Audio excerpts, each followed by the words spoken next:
18वें पारे की पहली सूरत सूरह मोमिनून की ये शुरू की 10 आयतें हैं। और जब इन आयतों का नुज़ूल हुआ तो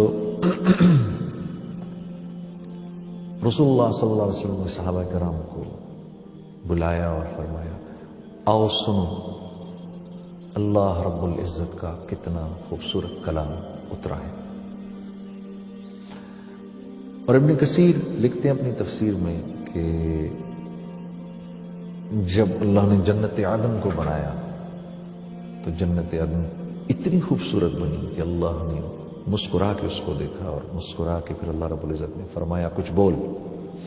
तो जन्नत आदम ने ये 10 आयतें पढ़ी अल्लाह के सामने, क़द अफ़लहल मुमिनून से हुम फ़ीहा ख़ालिदून। और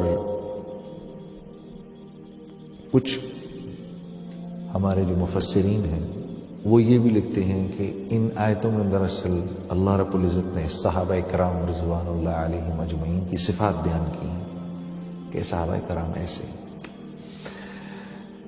तो कितने खुशकिस्मत हैं वो लोग जो जिनमें ये सिफात होंगी, जिन सिफात का अल्लाह रब्बुल इज़्ज़त ने जिक्र किया है। क्योंकि इंसानी फितरत है, इंसान कामयाब होना चाहता है। We all want to be successful. अल्लाह ने क्योंकि हमारी फितरत बनाई है तो अल्लाह हमारी फितरत को जानते भी हैं। तो खुद ही अल्लाह रब्बुल इज्जत हमारे सवाल करने से पहले फरमा रहे हैं कि भाई मोमिनीन कामयाब हो गए। या अल्लाह मोमिनीन, अच्छा कामयाबी का दारो मदार जो होता है ना वो हसब नसब पर नहीं होता। कामयाबी का दारो मदार होता है सिफात पर। मैं एक डॉक्टर का बेटा बन के ये कहूं कि मैं भी डॉक्टर हूं, ये नहीं हो सकता। डॉक्टर बनने के लिए मुझे डॉक्टर्स की मेहनत करनी पड़ेगी, फिर डॉक्टर्स की सिफात, उनकी नॉलेज मेरी जिंदगी में आएंगी, चाहे मैं कसान का लड़का ही क्यों ना हूं। तो अल्लाह रब्बुल इज़्ज़त भी यही फरमा रहे हैं कि कामयाब हो गए मोमिनीन।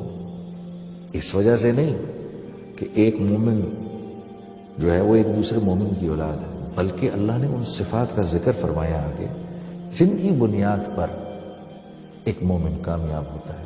उसमें सबसे पहली जो चीज फरमाई, अल्लज़ीना हुम फी सलातिहिम खाशिऊन, कि जब ये नमाज में खड़े होते हैं, नमाज में खड़े होते हैं तो सारी दुनिया को भूल जाते हैं। मेरे बंदे का मुझसे राब्ता कायम हो जाता है। उस वक्त मेरे बंदे के लिए मुझसे ज्यादा कोई महबूब नहीं। और एक रवायत में ऐसे भी आता है कि जब आदमी अल्लाह अकबर करके खड़ा होता है तो अल्लाह रब्बुल इज़्ज़त की करीम जात इंसान के सामने ऐसे आके खड़ी हो जाती है, और एक फरिश्ता इधर खड़ा होकर इंसान को कान में कहता है, अगर तू इस वक्त देख ले कि तेरे सामने कौन सी जात खड़ी है तो क़यामत तक तू सलाम ना फेरे, अगर इतनी जिंदगी मिले तो अल्लाह पाक फरमा रहे मेरे बंदे जब मेरे सामने खड़े होते हैं सारी कायनात इनको भूल जाती है। अच्छा, खुशू व खुजू, मैं एक दफा हमारे बड़े बुजुर्ग हैं